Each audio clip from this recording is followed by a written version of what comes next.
Hola, Calichito.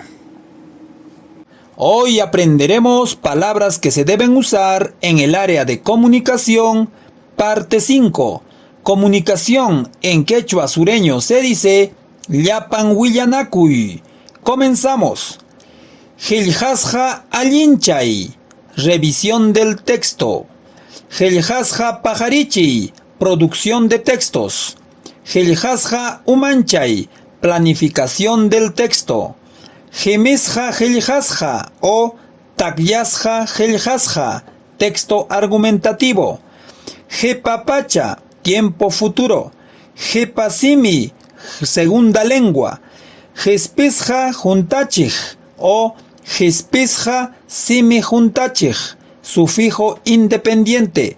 Raktarapi o cartulina, cartulina. Rantipaj qillqasqa, texto publicitario. Qillqana arapi, hoja o papel. Arapichaki, pie de página. Rikuchinapaj qillqasqa, guión referido a un texto. Rimana, lenguaje. Rimana, verbo. Rimana juntachij o rimana simi juntachij, sufijo verbal. Rimana sapi, raíz verbal. Rimana tikrachij, adverbio. Rimanakuy, conversación o diálogo. Rimanakuy, conversatorio, mesa redonda o charla. Rimanapa ñeqechaynin, conjugación verbal. Rimanapaj qillqasqa, libreto. Rimasqa, predicado.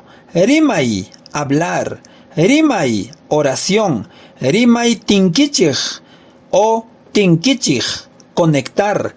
Rimaycha, frase. Rimaylla, oralidad. No te copio, solo practico. Chao.